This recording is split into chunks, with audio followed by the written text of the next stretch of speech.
नमस्कार दोस्तों, चलिए देखते हैं उत्तर प्रदेश की बड़ी खबरों को। उससे पहले यह वीडियो आप किस जगह से देख रहे हैं हमें कमेंट में जरूर बताएं। उत्तर प्रदेश डीजीपी राजीव कृष्ण ने आगामी त्योहारों के दौरान पुलिस बल को अलर्ट रहने को कहा है। उन्होंने सराफा बाजारों और भीड़ भाड़ वाले बाजारों में सुरक्षा के लिए पर्याप्त संख्या में पुलिस बल तैनात करने को कहा। इसके अलावा एंटी रोमियो को भी सक्रिय रखने और अधिकारियों को पीएसी बल के साथ सघन फुट पेट्रोलिंग करने के निर्देश दिए। चंदौली जिले के दीनदयाल उपाध्याय जंक्शन पर गुरुवार को आरपीएफ टीम के लिए एक कार्यशाला का आयोजन किया गया। न्यू लोको बैरक परिसर में आयोजित इस कार्यशाला में रेल सुरक्षा बल के जवानों को हार्ट अटैक के दौरान दी जाने वाली सीपीआर कार्डियोपल्मोनरी रिसिटेशन का प्रशिक्षण दिया गया।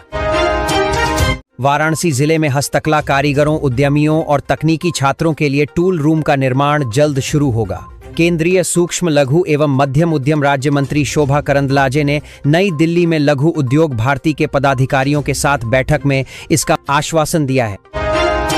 त्योहार पर परिवहन निगम यात्रियों की सुविधा के लिए सभी मार्गों पर अतिरिक्त बस चलाएगा। ऐसे में यात्रियों को हर आधा घंटे में बस की सुविधा उपलब्ध होगी। त्योहार पर अपने घर जाने के लिए ज्यादा इंतजार नहीं करना पड़ेगा। परिवहन निगम करीब 767 बसों का संचालन करेगा।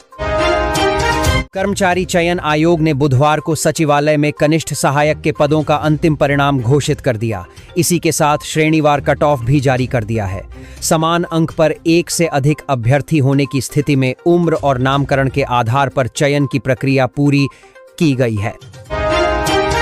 उत्तर प्रदेश लोक सेवा आयोग ने अब तक की सबसे बड़ी भर्ती परीक्षा की तैयारी शुरू कर दी गई है।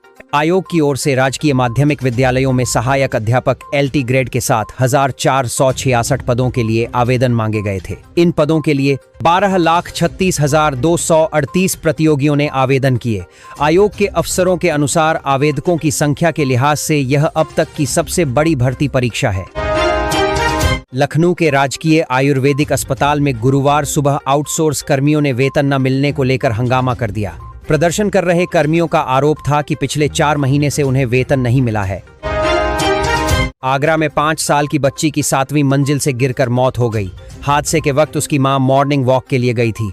बच्ची बालकनी की रेलिंग पर चढ़कर नीचे मां को देख रही थी। इसी दौरान उसका पैर फिसल गया।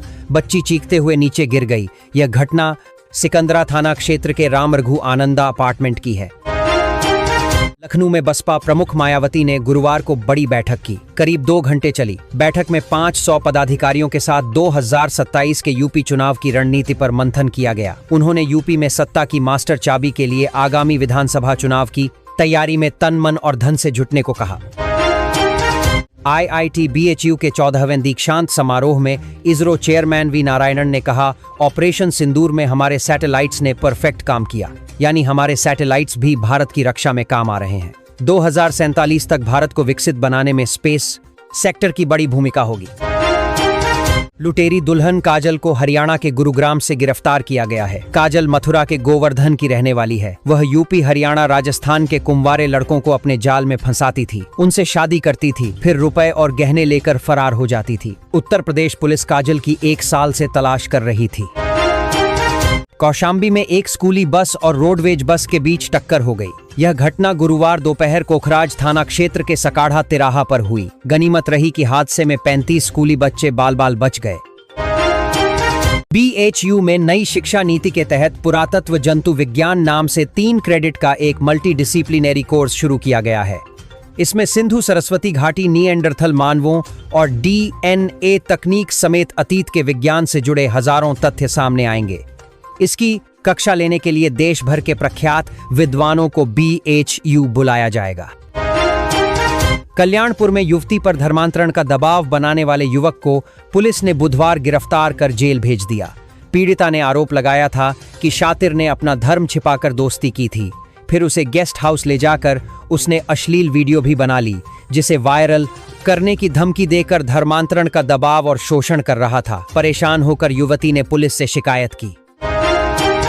गोंडा में मिशन शक्ति के 5वें चरण के तहत ग्रीन पटाखे जलाएं, प्रदूषण मुक्त दिवाली मनाएं संदेश के साथ एक जागरूकता रैली निकाली गई है। कमिश्नर की पत्नी गरिमा भूषण सिंह, कमिश्नर शशि भूषण लाल, सुशील, जिलाधिकारी प्रियंका निरंजन, पुलिस अधीक्षक विनीत जायसवाल और मुख्य विकास अधिकारी अंकिता जैन ने स्कूली बच्चों की इस रैली को हरी झंडी दिखाकर रवाना किया है। उन्नाव में दीपावली पर्व से पहले आबकारी विभाग ने अवैध शराब की बिक्री और तस्करी की रोकथाम के लिए सघन अभियान चलाया है। गुरुवार दोपहर को जिला आबकारी अधिकारी के नेतृत्व में विभागीय टीम ने मोरावा क्षेत्र के कई गांवों में छापेमारी की। इस दौरान नदी के किनारे से 60 लीटर कच्ची शराब बरामद की गई। गाजीपुर में दीपावली से पहले वृद्धजनों के लिए एक विशेष कार्यक्रम आयोजित किया गया। इस कार्यक्रम के तहत आश्रम के 65 वृद्धजनों को फल, मिठाई, कपड़े और देशी घी भेंट किए गए। इस दौरान उन्हें दीपावली की शुभकामनाएं भी दी गईं। इस पहल का उद्देश्य त्योहार से पहले वृद्धजनों को खुशी और अपनत्व का अनुभव कराना था। आगरा से किडनैप हुई 4 साल की बच्ची को उत्तर प्रदेश पुलिस ने 18 घंटे बाद दिल्ली से ढूंढ निकाला। बच्ची ताजगंज की पुरानी मंडी से बुधवार को लापता हो गई थी। उसकी तलाश में 100 से ज्यादा पुलिस वाले लगे हुए थे। 200 सीसीटीवी खंगालने के बाद बच्ची को बरामद किया गया। बस्ती के कप्तानगंज थाना क्षेत्र के हरदी बाजार में एक सुनार ने सैकड़ों ग्रामीणों से लगभग 2 करोड़ रुपए की ठगी की है। राधा ज्वेलर्स नामक दुकान चलाने वाला यह सुनार कथित तौर पर 2 साल तक असली सोने के नाम पर नकली आभूषण बेचता रहा और फिर दुकान बंद कर फरार हो गया। नोएडा ग्रेटर नोएडा एक्सप्रेसवे को हिंडन नदी पर पुल के जरिए ग्रेटर नोएडा के एलजी चौक से जोड़ने वाली ऑप्शनल सड़क को जल्द पूरा करने के लिए कदम बढ़ा दिया गया है। आईडीसी दीपक कुमार की अध्यक्षता में हुई बैठक में इस लिंक को बनाने का पूरा रोड मैप रखा गया, जिसमें आईडीसी ने लिंक रोड को जल्द पूरा करने के लिए कहा है।